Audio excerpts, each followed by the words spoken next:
ಸ್ವಾಮೀಜಿಯವರು ಅಂದ ತಕ್ಷಣ ನಾವೆಲ್ಲ ಮೌಲ್ಯಗಳ ಕಡೆ ಹೊರಳ್ತೀವಿ.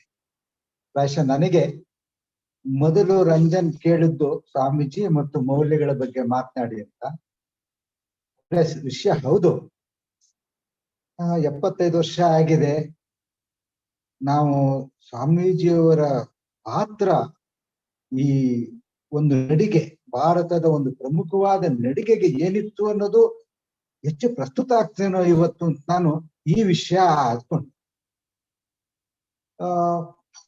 ನಮ್ಗೆಲ್ಲರಿಗೂ ಗೊತ್ತು, ನಾವು ನಮ್ಮ ದೇಶದಲ್ಲಿ ನಮ್ಮ ಉಪನಿಷತ್ತಿನ ಕಾಲ ಇದೆಯಲ್ಲ, ಅದು ಒಂದು ರೀತಿಯಲ್ಲಿ ಒಂದು ಗೋಲ್ಡನ್ ಏಜ್ ಅಂತ ಹೇಳ್ತೀವಿ. ಬಹಳ ಜನ ಒಪ್ಕೊಳ್ತಾರೆ ವಿಶ್ವದಾದ್ಯಂತ. ಆವತ್ತು ಯಾವ ಮಟ್ಟದಲ್ಲಿ ನಮ್ಮ ಚಿಂತನೆಗಳಿದ್ದೋ ಆ ರೀತಿಯ ಒಂದು ಉಚ್ಚ ಚಿಂತನೆಗಳನ್ನ ಮೀರಿಸತಕ್ಕಂಥ ಕಾಲ ಬಂದಿಲ್ಲ ಅಂತ ಹೇಳ್ತಾರೆ. ಹಾಗೆ ನಮ್ಮಲ್ಲೊಂದು ಪರ್ವಕಾಲ ಮತ್ತೊಮ್ಮೆ ಬಂದದ್ದು ನನಗನ್ಸಿದ್ದು ಅಶೋಕ ಸಾಮ್ರಾಟ, ಗೆದ್ದ ಚಕ್ರವರ್ತಿ, ಆ ಗೆಲುವು ಅನ್ನ ಬಿಟ್ಟು ಪರಿವರ್ತನೆ ಆದದ್ದು ಶಾಂತಿಯ ಕಡೆಗೆ. ಅದಾದ ನಂತರ ನನಗನ್ಸೋದು ಮತ್ತೊಂದು ಪರ್ವಕಾಲ ನಮಗ್ ಬಂದದ್ದು ನಮ್ಮ ಸ್ವಾತಂತ್ರ್ಯ ಹೋರಾಟದ ಸಂದರ್ಭದಲ್ಲೇ ಅಂತ ನನ್ಗನ್ಸುತ್ತೆ. ಯಾಕೆಂದ್ರೆ ಈ ಸಂಗ್ರಾಮ ಅನ್ನೋ ಪದ ಇದೆ, ನನಗೆ ಪ್ರಾಯಶಃ ಮೆಚ್ಚುಗೆ ಆಗೋದು ಚಳುವಳಿ ಅನ್ನೋ ಪದ. ನನ್ನ ಪ್ರಕಾರ ಇದೊಂದು ಬಿಡುಗಡೆ.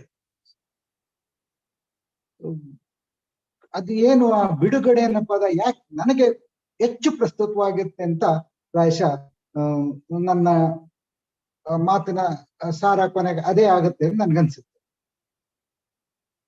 ಯಾಕಿದು ಅಂತ ಒಂದು ಉಚ್ಛ್ರಾಯ ಸ್ಥಿತಿಯನ್ನ ತಲುಪ್ತು ಅಥವಾ ನಾವು ಅದೊಂದು ಸ್ಥಿತಿ ಅಂತ ನಾವು ಹೇಳ್ತೀವಿ ಅಂದ್ರೆ, ಯಾರು ಆ ನಡಿಗೆಯ ಮಂಚೂಣಿಯಲ್ಲಿದ್ರು ಅತ್ಯಂತ ಮಾಗಿದ ಮನಸ್ಸುಗಳು, ಆ ಮಾಗಿದ ಮನಸ್ಸುಗಳಿಗೆ ಒಂದು ವೇದಿಕೆ ತಂದುಕೊಡೋದ್ರಲ್ಲಿ ಪ್ರಾಯಶಃ ಸ್ವಾಮಿ ವಿವೇಕಾನಂದರು ಮತ್ತು ಅವರ ಗುರುಗಳಾದ ಶ್ರೀ ರಾಮಕೃಷ್ಣರ ಪಾತ್ರ ಮಹತ್ವವಾದದ್ದು ಅಂತ ನಾವು ಇವತ್ತು ತಿಳ್ಕೊಳ್ಳೇಬೇಕಾಗ್ತದೆ. ರಾಜಗೋಪಾಲಾಚಾರ್ಯವರು ಪ್ರಾಯಶಃ ಇದನ್ನೆಲ್ಲ ಕೇಳಿರ್ತಾರೆ, ಇದು ರಿಪಿಟೇಷನ್ ಆಗುತ್ತೆ. ಆದ್ರೂ ಕೂಡ ಅದನ್ನ ಹೇಳಿದ ನಾನು ಇವತ್ತಿನ ಮಾತನ್ನ ಪ್ರಾರಂಭಿಸೋ ಹಾಗೇ ಇಲ್ಲ. ಹೇಳ್ತಾರೆ, Swami Vivekananda saved Hinduism and saved India, but for him we would have lost our religion and we would not have gained our freedom. 4 ಸಾಲುಗಳಲ್ಲಿ ಬಹಳ ಚೆನ್ನಾಗಿ ವಿವೇಕಾನಂದರ ಪಾತ್ರವನ್ನು ಹಿಡಿದಿರ್ತಾರೆ. ನಾವು ಸ್ವಲ್ಪ ಯೋಚನೆ ಮಾಡ್ಬೋದು, ವಿವೇಕಾನಂದರು ಯಾವತ್ತು ಬಂದಿದ್ರು, ಯಾವತ್ತು ಹರಿತಾಳದಲ್ಲಿ ಭಾಗವಹಿಸಿದ್ರು, ಯಾವತ್ತು ಬಾವುಟ ಹಿಡ್ಕೊಂಡ್ರು? ಆ ರೀತಿಯ ಪ್ರಶ್ನೆ ಕೇಳಕ್ ಮುಂಚೆ ಯಾರ್ಯಾರು ಅದರಲ್ಲಿ ಭಾಗವಹಿಸಿದ್ರು, ಅವರು ವಿವೇಕಾನಂದರ ಪಾತ್ರದ ಬಗ್ಗೆ ಏನು ಹೇಳಿದ್ದಾರೆ ಅನ್ನೋದನ್ನ ಒಂದ್ಸರಿ ನಾವು ಗಮನಿಸೋಣ. ನೆಹರು ಏನ್ ಹೇಳ್ತಾರೆ? He was no politician in the ordinary sense of the word, and yet he was, I think, one of the great founders, if you like, you may use any other word, of the national modern movement of India, and a great number of people who took more or less an active part in the movement in a later date drew their inspiration from Swami Vivekananda. ಬಹಳ ಸ್ಪಷ್ಟವಾಗಿ ಹೇಳ್ತಾರೆ, ಅವರ ಮೇಲೆ ಮತ್ತು ಸ್ವಾತಂತ್ರ್ಯ ಹೋರಾಟ ಅನೇಕರ ಮೇಲೆ ವಿವೇಕಾನಂದರ ಪ್ರಭಾವ ಕೆಲವರ ಮೇಲೆ ನೇರವಾಗಿ ಮತ್ತೆ ಕೆಲವರ ಮೇಲೆ ಪರೋಕ್ಷವಾಗಿ ಆದ್ರೂ ಬಹಳ ತೀಕ್ಷ್ಣವಾಗಿ ಇತ್ತು. ಅರಬಿಂದೋ ಅವರು ನಾನಾ ಮುಖಗಳಲ್ಲಿ ನಮಗೆ ಸ್ವಾತಂತ್ರ್ಯ ಹೋರಾಟಗಾರ ಕಾಣುತ್ತೆ.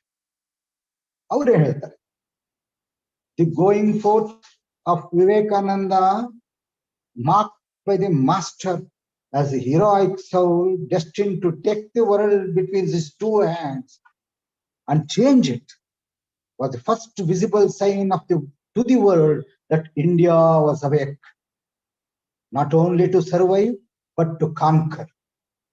Once the soul of the nation was awake in religion, it was only a matter of time and opportunity for it to throw itself on all spiritual and intellectual activities in the national existence and take possession of them. ಸ್ಪಷ್ಟವಾಗಿ ಧರ್ಮವಷ್ಟೇ ಅಲ್ಲ, ಇದರ ದೈನಂದಿನ ಚಟುವಟಿಕೆಗಳಲ್ಲಿ ಆ ಪ್ರಭಾವವನ್ನು ಗುರುತಿಸ್ಬಿಡ್ತಾರೆ. ಸುಭಾಷ್ ಚಂದ್ರ ಬೋಸ್ ಅವರು ವಿವೇಕಾನಂದರ ಪ್ರಭಾವದ ಮತ್ತೊಂದು ಆಯಾಮ ನಮ್ಮ ಮುಂದೆ ತೆರೆದಿರ್ತಾರೆ. The foundation of the present freedom movement owes its origin to Swamiji's message. If India is to be free, it cannot be a land specially of Hinduism or Islam. It must be one of united land of different religion communities inspired by the ideal of nationalism. And for that, Indians must accept wholeheartedly the gospel of harmony of religions, which is the gospel of Ramakrishna and Vivekananda. ಈ ಸಂದರ್ಭದಲ್ಲಿ gospel of Ramakrishna and Vivekananda ಅಂದ್ರೆ ಒಂದು ಪ್ರಸಂಗ, ಗುರು ಮಹಾರಾಜರ ಬದುಕಿನ ಒಂದು ಪ್ರಸಂಗ ಇಲ್ಲಿ ಪ್ರಸ್ತುತ ಆಗ್ತದೇನೋ. ಆ ಪ್ರಸಂಗ ಹೀಗಿದೆ. ದಕ್ಷಿಣೇಶ್ವರ ಅವರು ಪ್ರದೀಪ್ ಅನ್ನೋ ಬ್ರಹ್ಮ ಸಮಾಜದ ಜೊತೆ ಮಾತಾಡ್ತಿದ್ದಾರೆ. ಏನು ಮಾಯೆ ಅಲ್ಲ ಅನ್ನೋದ್ರ ಬಗ್ಗೆ ಹೇಳ್ತಾ ಇದ್ದಾರೆ. ಓದ್ಬಿಡ್ತೀನಿ. People say, this is mine, it belongs to me. Loving all such objects as your own is Maya. But loving all things is compassion. I love only the members of the Brahma Samaj, or I love only my family. This is Maya. To love only your compatriots is Maya. To love people of all countries, to love followers of all religions, comes from love of God. ಅದ್ಭುತವಾದದ್ದು. ಪ್ರಾಯಶಃ ಇದರ ಒಳ ಹೊಕ್ಕದೇ ಇರೋರಿಗೆ ಅವರ ಅನಿರೀಕ್ಷವಾದ ಮತ್ತೊಮ್ಮೆ ಹೇಳ್ತೀನಿ. To love people of all countries, to love followers of all religions comes from love of God. ಇದಕ್ಕಾಗಿ ಪ್ರಪಂಚ ಎಲ್ಲ ಧಾರ್ಮಿಕ ಶ್ರೇಷ್ಠರಲ್ಲಿ ರಾಮಕೃಷ್ಣರ ಹತ್ರ, ವಿವೇಕಾನಂದರಷ್ಟ ಹೋಗ್ಲಿಕ್ಕೆ ತುಳಿಯೋದು. ಬಿಪಿನ್ ಚಂದ್ರಪಾಲರದು ಬಹಳ ಪ್ರಮುಖವಾದ ಒಂದು ಹೇಳಿಕೆ ಇದೆ. ಇದಕ್ಕೆ ನಾನು ಸ್ವಲ್ಪ ಕಡೆಯಲ್ಲಿ ಬರ್ತೀನಿ, ಅಲ್ಲಿ ಪ್ರಸ್ತುತ ಆಗ್ತದೆ. ಈಗ ಇವರೆಲ್ಲ ಪರೋಕ್ಷವಾಗಿ ಸ್ವಾಮೀಜಿಯವರ ಆಶೀರ್ವಾದಕ್ಕೆ ಸಿಕ್ಕೋದು, ಕೆಲವರು ನೇರವಾಗಿ ಸಿಕ್ಕೋದೊಂದು ಹೆಸರುಗಳಷ್ಟೇ ಹೇಳಿ. ಅದರಲ್ಲಿ ಸಕಾರಾಮ್ ಗಣೇಶ್ ಜೂಸ್ಕರ್ ಅಂತ ಮರಾಠಿ ಪೇಟ್ರಿಯಾಟು ಬೆಂಗಾಳಲ್ಲಿ ಇತ್ಕೊಂಡು ಬೆಂಗಾಳಿ ಸ್ವದೇಶಿ ಅಪ್ಸರ್ಜ್ನಲ್ಲಿ ಭಾಗವಹಿಸಿರ್ತಾರೆ. ನೇರವಾಗಿ ಸ್ವಾಮೀಜಿಯವರ ಸಂಪರ್ಕಕ್ಕೆ ಬಂದವರು. ಹೇಮಚಂದ್ರ ಘೋಷ್ ಮತ್ತೆ ಅವರ ಕಾಮ್ರೇಡ್ಸ್, ಇದು ಹಿರೇನ್ ಮುಖರ್ಜಿ ಅವರು ಕೊಟ್ಟಿರ್ತಕ್ಕಂಥ ಹೆಸರುಗಳು. ಅಲ್ಲಿ ಪ್ರಾಯಶಃ ಅವ್ರು ಸ್ವಲ್ಪ ಲೆಫ್ಟಿಸ್ಟ್ ಆಗಿದ್ದಿರ್ಬೋದು. ಇವರೆಲ್ಲ ಅವ್ರನ್ನ ಕಾಮ್ರೇಡ್ಸ್ ಅಂತ ಅವರು ಸಂಬೋಧಿಸ್ತಾರೆ. ತಿಲಕರು ಕೂಡ ಮರಾಠಿಯಲ್ಲಿರ್ತಕ್ಕಂಥ ರೆವಲ್ಯೂಷನರಿ ಮೇಲೆ ಸ್ವಾಮೀಜಿಯವರ ಪ್ರಭಾವ ಇತ್ತು ಅಂತ ಹೇಳ್ತಾರೆ. ಜೊತೆಗೆ Bengali revolutionaries Jatindranath Mukherjee, Upendranath Banerjee, Jadu Gopal Mukherjee and many others down to Surya Sen and comrades, ಇವರೆಲ್ಲ ಯಾರು? ಚಿತ್ತಗಾಂಗ್ ಆರ್ಮರ್ ರೈಡ್ ನಲ್ಲಿ ಇದ್ದೋರು. They owe their debt to Swami Vivekananda. ಬಹಳ ಕುತೂಹಲಕಾರಿಯಾದ ವಿಷಯ ಅಂತ ಹೇಳಿದ್ರೆ, ರೌಲತ್ ಕಮಿಟಿ ಒಂದು ರಿಪೋರ್ಟ್ ಕೊಡ್ತಿದೆ. It is known as sedition committee report. ಅಲ್ಲಿ ಒಂದು ನೋಟ್ ಮಾಡಿದ್ದಾರೆ. It affirms that Vivekananda had an important influence on those who created A big pro freedom tumult in the first decade of this century. ಇದು British ಸರ್ಕಾರದ ವರದಿ report. ಇದು ಸ್ವಲ್ಪ ಅವರು ಯಾರ್ಯಾರ ಮೇಲೆ ಹೇಗೆ ಅದು ಈ ಆ ಹೆಸರುಗಳು ಹೇಳ್ಕೊಂಡೋದ್ರೆ ನಮಗೆ ಬೇರೆ ಯಾವುದಕ್ಕೂ ಸಮಯ ಸಿಕ್ಕೋದಿಲ್ಲ. ಇಷ್ಟಕ್ಕದನ್ನ ಮುಗಿಸಿ ಸ್ವಾಮೀಜಿ ಭಾರತದ ಸಮಸ್ಯೆಗಳ ಕಡೆಗೆ ಹೇಗೆ ಗಮನ ಕೊಟ್ಕೊಂಡು ಹೋದ್ರು ಅನ್ನೋದನ್ನ ನೋಡಿ. ಅವರು ಎಲ್ಲವನ್ನ ವಿಮರ್ಶೆ ಮಾಡ್ತಾರೆ, ತುಲನೆ ಮಾಡ್ತಾರೆ. ಈ analyses the causes for our downfall. ಸಂಕ್ಷಿಪ್ತವಾಗಿ ಅದನ್ನ ನಾನು ಒಂದು ಪಟ್ಟಿ ಮಾಡಿ, ಮೊದಲನೇದಾಗೆ ಹೇಳ್ತಾರೆ, the great national sin was the neglect of the masses. The one thing that is at the root of all evils in India is the condition of the poor. Priest power and foreign conquest have trodden them down for centuries, and at last the poor of India have forgotten that they are human beings. ಇದು ಬೇರೆಯವರು ಬರಕ್ ಮುಂಚೆ ಕೂಡ ನಮ್ಮವರೇ ಯಾರು ಮೇಲಕ್ಕೆ ಹೋಗ್ಲಿಕ್ಕೆ ಸಾಧ್ಯ ಆಯ್ತು, ಯಾರು ಮೇಲಕ್ಕೆ ಹೋಗ್ಲಿಕ್ಕೆ ಸಾಧ್ಯ ಆಗ್ಲಿಲ್ಲ, ಅವ್ರನ್ನ ಮನುಷ್ಯರು ಅಂತಲೇ ನೋಡಿಲ್ಲ ಅಂತ ಹೇಳ್ಬಿಡ್ತಾರೆ. ಬಹಳ ದೀನವಾದಂತ ಒಂದು ಸ್ಥಿತಿ. ಅಷ್ಟೇ ಅಲ್ಲ, ಈ ಅಪ್ರೆಷನ್ ಹೇಗಾಯ್ತು, ಎರಡನೇದವ್ರು ಹೇಳೋದು mass oppression in the name of religion. And Swamiji thoroughly condemns don't touchism and ask, ಬಹಳ ಚೆನ್ನಾಗಿ ಕೇಳ್ತಾರೆ, ask, can one injure anyone without injuring himself? ಇದು ಒಂದು ಜೀವನದ ಪರಮ ಸತ್ಯ. ನಾವೆಲ್ಲ ಇದನ್ನ ಅರ್ಥಕೊಳ್ಬೇಕಾಗ್ತದೆ. ಇದು ಸ್ವಾಮೀಜಿಯವರ ಕರೆ. ಶಿಕ್ಷಣ ಬಹಳ ಪ್ರಮುಖವಾಗಿ ಅವ್ರನ್ನ ಕಾಡ್ತಿದೆ. ಯಾತಕ್ಕೆ ಕಾಡ್ತಿದೆ ಅಂತ ಹೇಳಿದ್ರೆ, there was monopoly of education. The chief cause of Indian ruin has been the monopolizing of the whole education, and the intelligence of the land, tint of pride and royal authority among a handful of men. ಇವರು ಏನು ಮಾಡಿದ್ರು? They denied education to those who were in the lower strata. This is a great sin ಅಂತ ಸ್ವಾಮೀಜಿ ಬಹಳ ಸ್ಪಷ್ಟವಾಗಿ ಹೇಳ್ತಾರೆ.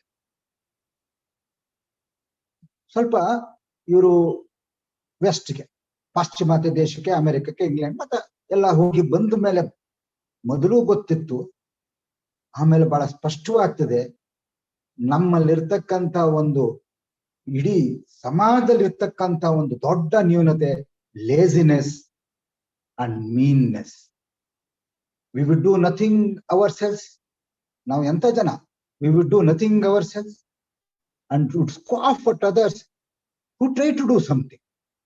This is the bane that has brought about our downfall as a nation. ಇಲ್ಲಿ ಇಡೀ ಸಮಾಜ ಜಾಗೃತವಾಗಬೇಕಾಗ್ತದೆ. ಮತ್ತೆ ಎಕ್ಸ್ಕ್ಲೂಸಿವ್ನೆಸ್ ಬರ್ತಾರೆ. ನಾವು ಇನ್ಕ್ಲೂಸಿವ್ನೆಸ್ ಅಲ್ಲ, ಹೊರಗಿಡೋ ಒಂದು ನಮ್ಮ ಮತ್ತೊಂದು ದೋಷ, ಇಡೀ ದೇಶದ ಸಾಮಾಜಿಕ ದೋಷ. No man, no nation can hate others and live. ಇದು ನಾವು ಪ್ರಾಯಶಃ ಅರ್ಥ ಮಾಡ್ಕೊಳ್ಳದೆ ಹೋದ್ರೆ nation can never rice.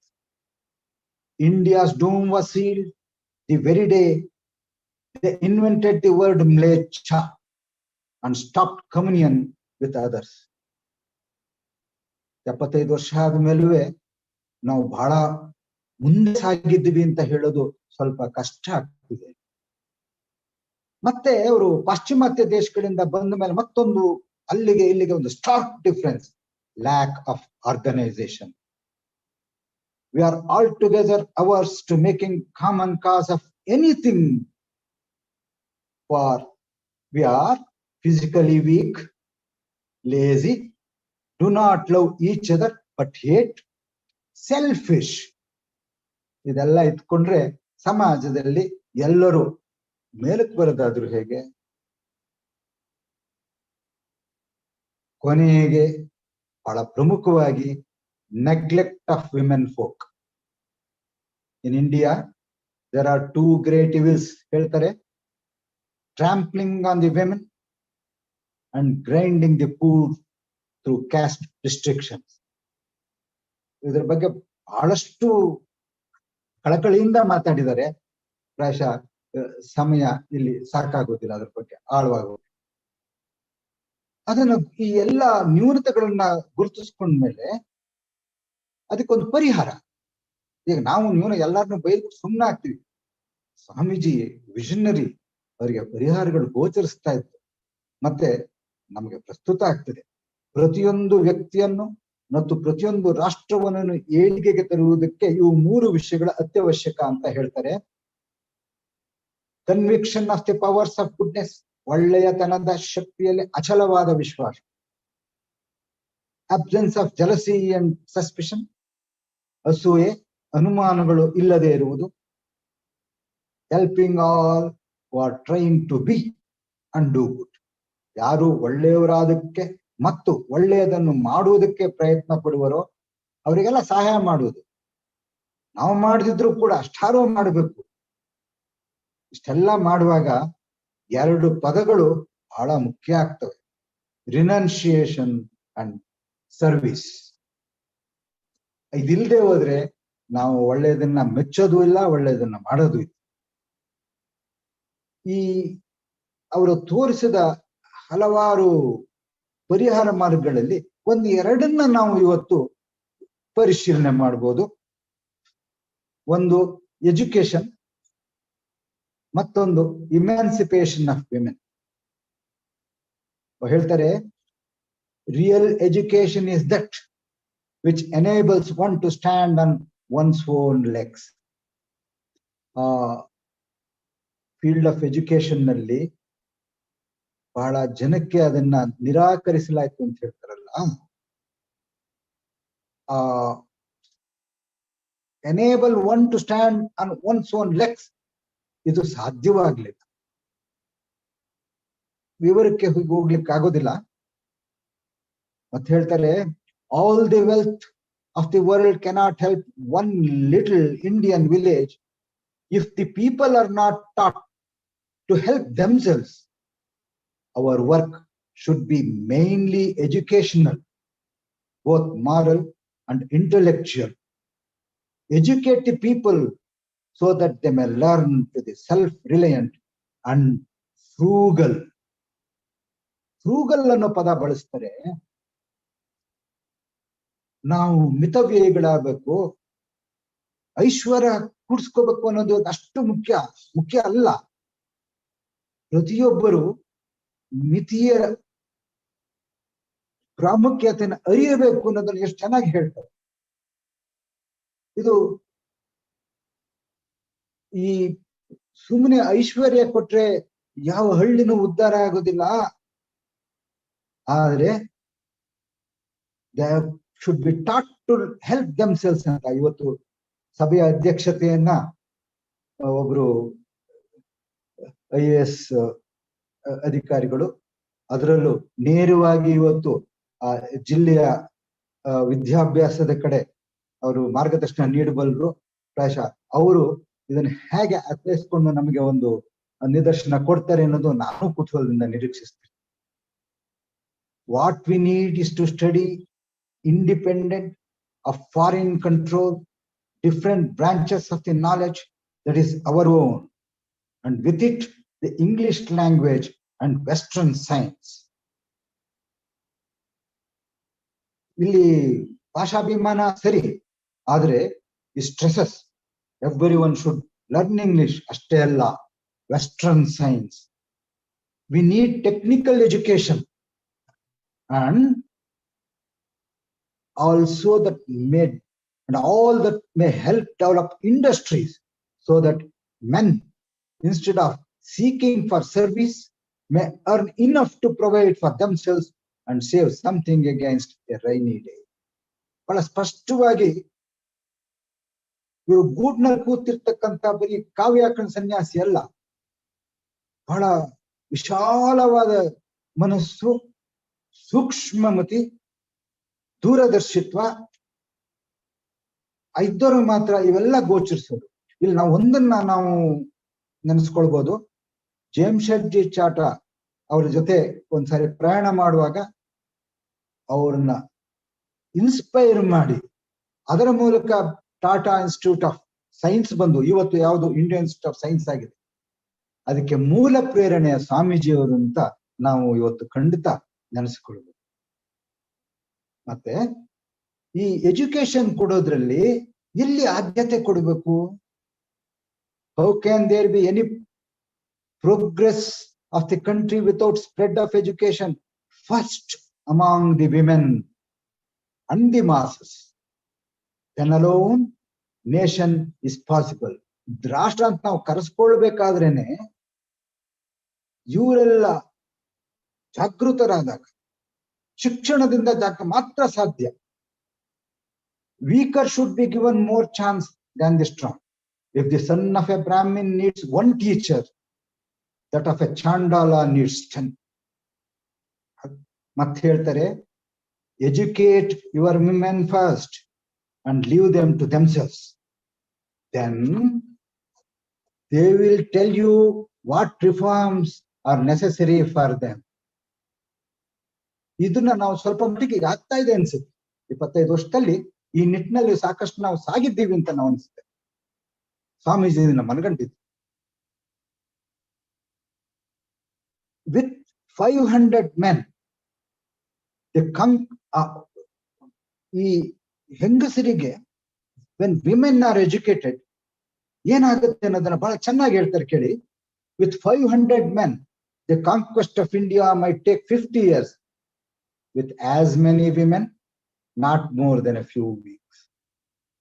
Avara idu Simhavaniya, only he can talk like this. Nanu ಪ್ರಾರಂಭದಲ್ಲಿ ಬೇರೆ ಫ್ರೀಡಮ್ ಫೈಟರ್ಸ್ ಎಲ್ಲ ಹೇಳಿದಾಗ ಬಿಪಿನ್ ಚಂದ್ರ ಪಾಲ್ ಅವ್ರದ್ದು ನಾನು ಕೊನೆಗೆ ಬರ್ತೀನಿ ಆ ವಿಷಯಕ್ಕೆ. ಅವರೇನೆ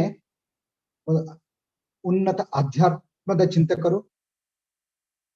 ಸ್ವಾಮೀಜಿಯವರ ಆತ್ಮದ ಹಿರಿಮೆಯನ್ನ ಕಂಡುಕೊಂಡವರು. ಅವರು ಸ್ವಾಮೀಜಿಯವರ ಬಗ್ಗೆ ಮತ್ತು ಸ್ವಾತಂತ್ರ್ಯದ ಬಗ್ಗೆ ಹೇಳ್ತಾರೆ. ಸ್ವಾಮೀಜಿಯವರ ಕಲ್ಪನೆಯಲ್ಲಿ ಸ್ವಾತಂತ್ರ್ಯ ಏನು ಅನ್ನೋದನ್ನು ಹೇಳ್ತಾರೆ. ಕೇಳ್ಬಿಡೋಣ. Freedom is again one. Freedom from the domination of our passions and appetites is the first step in the realisation of the ideal. Freedom from the fear of brother men is the next step. Freedom from the domination of any external authority must follow next. In this way, from personal freedom through social freedom, including political freedom, man must attain his real freedom. And when he attains it, he realizes finally that he and his God are one. This is the message of the Vedanta as interpreted by Vivekananda. This really is the message of his master to the world. ಇದನ್ನ ಪ್ರಾಯಶಃ ಹೆಚ್ಚು ಪ್ರಾಜ್ಞರು ಕೂತ್ಕೊಂಡು ಗಂಟೆಗಟ್ಟಲೆ ನಮ್ಗೆ ತಿಳಿ ಹೇಳ್ಬೋದು. ಪ್ರತಿಯೊಂದು ಪದ ಕೂಡ ತುಂಬಾ ಅರ್ಥಗರ್ಭಿತವಾಗಿದೆ.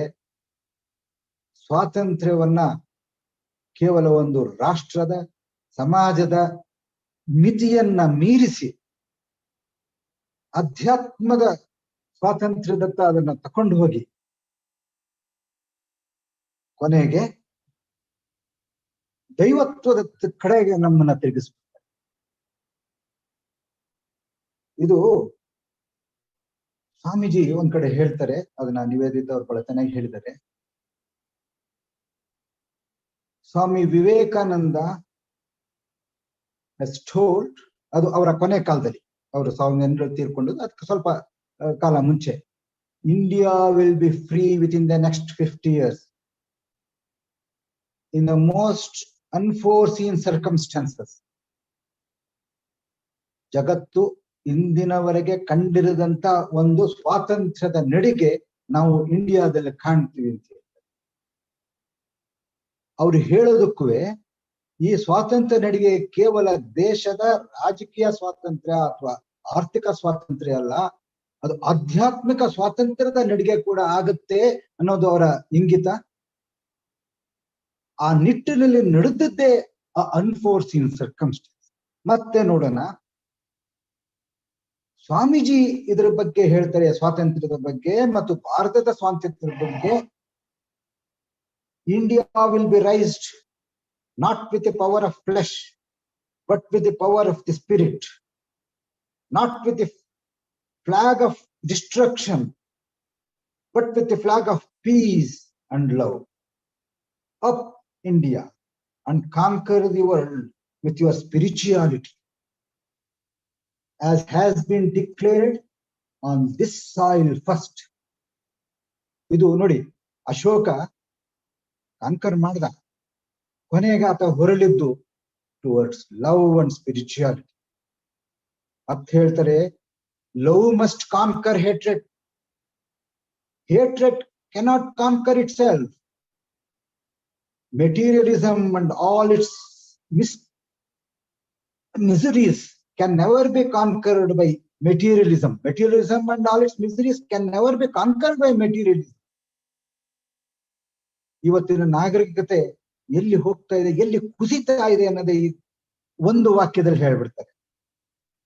Armies, when they attempt to conquer armies, only multiply and make brutes of humanity.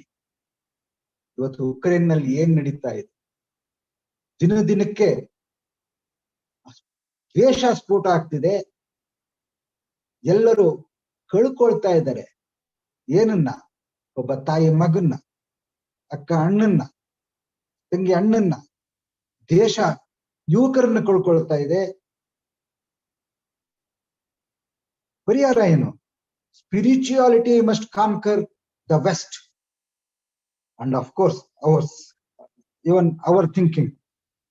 Slowly, they are finding out that what they want is spirituality to pursue them as nations, to preserve them as nations. They are waiting for it. They are eager for it. ಬೇಕಾಗಿದೆ ಅವರಿಗೆ. ಮತ್ತೆ ಒಂದು ಪ್ರಶ್ನೆ ಕೇಳ್ತಾರೆ, where is the supply to come from? ಈ ರೀತಿ ಪರಿಹಾರ ಕೊಡೋರು ಈಗ ಯಾರಿದ್ದಾರೆ ಅಂತ ಕೇಳ್ತಾರೆ. ಆಗ್ಲೇ ಕೇಳ್ತಿದ್ದಾರೆ. ಆಗ ಸ್ವಾಮೀಜಿ ಇದ್ರು, ಈಗ ಸ್ವಾಮೀಜಿನೂ ಇಲ್ಲ. ಅದ ನಂತರ ಗಾಂಧೀಜಿ ಬಂದ್ರು, ಈಗ ಗಾಂಧೀಜಿನೂ ಇಲ್ಲ. ಇಡೀ ವಿಶ್ವದಲ್ಲಿ ಈ ಎರಡು ವ್ಯಕ್ತಿತ್ವಗಳ ತರ ಈಗ ಯಾರು ಕಾಣಿಸ್ತಾ ಇಲ್ವಲ್ಲ. ಯುಕ್ರೇನ್ ಯುದ್ಧ ನಿಲ್ಲಿಸ್ಲಿಕ್ಕೆ ಆ ರೀತಿಯ ಒಂದು ಜಾಗತಿಕ ವ್ಯಕ್ತಿತ್ವ ನಮ್ಗೆ ಸಿಗ್ತಾ ಇಲ್ವಲ್ಲ, ಒಂದು ದುರಂತ. ಮತ್ತೆ ಹೇಳ್ತಾರೆ, ನಾವು ಏನ್ ಕೊಡ್ಬೇಕು ಹೇಳ್ತೀವಿ, ಸ್ಪಿರಿಚುಯಾಲಿಟಿ ಅವ್ರು ಬೇಕಾಗಿದೆ ಅಂತಾರೆ. ಕೊಡ್ಬೇಕೋ ಬೇಡವೋ? Give and take is the law. And if India wants to rise herself once more, it is absolutely necessary that she brings out her treasures and throws them broadcast among the nations of the earth, and in return be ready to receive what others have to give her. ಇದು ಸ್ವಾಮೀಜಿ ಮಾಡಿದ್ದನ್ನೇ. ಅವ್ರು ಅಮೆರಿಕಕ್ಕೆ ಹೋದದ್ದು ನಾನಲ್ಲಿ ಜಗತ್ತನ್ನ ಗೆಲ್ತೀನಿ ಅಂತಲ್ಲ, ಅವ್ರಿಗೆ ಬೇಕಾಗಿರೋದು ಕೊಟ್ಟು ನಮಗೆ ಬೇಕಾಗಿರೋದು ತಗೊಂಡ್ ಬರ್ತೀನಿ. ಅಲ್ಲಿ ಐಶ್ವರ್ಯ ಇದೆ, ಬಂದು ನನ್ನ ಜನಕ್ಕೆ ಕೊಡ್ಬೇಕು. ದೇ ಆರ್ ಆರ್ಗನೈಸ್ಡ್, ಅದನ್ನ ನಮ್ಮ ಜನಕ್ಕೆ ಇಲ್ಲಿ ಕಲಿಸ್ಬೇಕು. ಅದಕ್ಕಾಗಿ ಅವ್ರು ಹೋದ್ರು. ಇದು ಗಿವ್ ಅಂಡ್ ಟೇಕ್. ಮತ್ತೆ ಹೇಳ್ತಾರೆ, expansion is life, contraction is death. ಇದೆಲ್ಲ ಕೇಳಿರ್ತೀರಿ. ಮತ್ತೊಂದು ಹೇಳ್ತಾರೆ, love is life and hatred is death. ನಾನು ಮೊದಲು ಹೇಳಿದ್ದು ವಾಕ್ಯದಷ್ಟು ಈ ವಾಕ್ಯ ಯಾಕೆ ಅಷ್ಟು ಜನಜನಿತವಾಗಿಲ್ಲ? ಇದು ಆಗಬೇಕು ಅನ್ನೋದು ನನ್ನ ಅಭಿಪ್ರಾಯ. ಸ್ವಾತಂತ್ರ್ಯದ ಬಗೆಗಿನ ಸ್ವಾಮೀಜಿಯವರ ಅದ್ಭುತವಾದ ಪರಿಕಲ್ಪನೆ ಸಾಕಾರವಾದ ನಿಟ್ಟಿನಲ್ಲಿ ಭಾರತದ ಸ್ವಾತಂತ್ರ್ಯ ಚಳುವಳಿ ಸಾಗುತ್ತೆ ಎಂಬುದನ್ನು ಮನಗಂಡಿದ್ರು, ಅದನ್ನು ಹೇಳಿದ್ರು. We will get freedom in most unforeseen circumstances. ಅದು 1902ರಲ್ಲಿ ನಮ್ಮನ್ನ ಅಗಲಿದ್ರು. ಆದ್ರೆ ಇದನ್ನ ಮುನ್ನಡೆಸ್ಬೇಕಾದ್ರೆ ಏನು ಒಂದು ವ್ಯಕ್ತಿತ್ವ ಬೇಕು, ಯಾರು ನಡೆಸಬಲ್ಲರು ಅನ್ನನ್ನು ಹೇಳಿಯೇ ಹೋಗ್ತಾರ. He who is the servant of all is their true master. He never becomes a leader in whose love there is a consideration of high or low. He whose love knows no end and never stops to consider high or low has the whole world lying at his feet. Purity, patience, and perseverance overcome all obstacles. And that was Gandhi. He realized Swamiji's dream in an independence movement that was beyond the realm of imagination of anyone except Swamiji. Gandhiji achieved it. The story of India's independence movement is not one of the power of flesh, but the power of spirit. Swamiji ಮೊದಲೇ ಹೇಳಿದ್ರು, India will get freedom not from the power of flesh, but with the power of spirit. And this is the soul force. Atma Shakti, ಆತ್ಮದ ಸಮೂಹಕ ಶಕ್ತಿ, ಇಡೀ ಸಮಾಜವನ್ನ ಸಮೂಹಗೊಳಿಸಿದ ಶಕ್ತಿ. ಇದನ್ನು ಸಾಧಿಸಬೇಕಾದ್ರೆ ಸ್ವಾಮೀಜಿ ಆದ ನಂತರ ಒಬ್ಬರು ಬರಬೇಕಿತ್ತು. ಅವರ ಮುಂದುವರಿಕೆಯ ಭಾಗವಾಗಿ ಕಂಟಿನ್ಯೂಷನ್ ಆಗಿ ಗಾಂಧಿ ಬಂದರು, ನಮಗೆ ಸ್ವಾತಂತ್ರ್ಯ. ಇದು ಸ್ವಾಮೀಜಿಯವರ ಪಾತ್ರ. ಒಂದೇ ಒಂದು ಮಾತು ಕೊನೆಗೆ, ನಂತರದ ದಿನಗಳಲ್ಲಿ ಯಾಕೆ ಆ ಇಬ್ಬರ ನಿರೀಕ್ಷೆ ಮಟ್ಟದಲ್ಲಿ ನಾವಿಲ್ಲ? ರಂಗನಾಥಾನಂದರ ಈ ಕಳಕಳಿಯ ಮಾತುಗಳೊಂದಿಗೆ ನಾನು ಇವತ್ತು ನನ್ನ ಮಾತುಗಳನ್ನ ಮುಗಿಸ್ತೀನಿ. ರಂಗನಾಥಾನಂದರ ಇದು ನಮ್ಮ ವೇದಾಂತ ಕೇಸರಿಯಲ್ಲಿ ಬಂದಿದೆ 2 ತಿಂಗಳಿಂದ.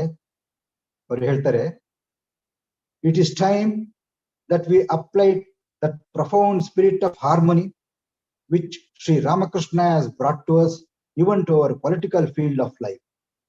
Why should there be political violence in our democracy?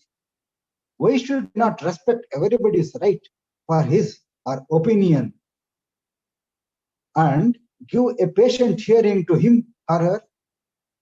Let him or her express his or her ideas, and we shall listen without disturbing his or her right of free expression, but shall retain our freedom to judge ourselves. These crucial questions open up a line of thinking which is most essential to resolve the present conflicts that beset the nation. As Swami Ranganathananda continues, we coerce other people. This kind of violence in thinking and action is as rampant now in the fields of politics, religion, and other aspects of our national life. Is so un-Indian.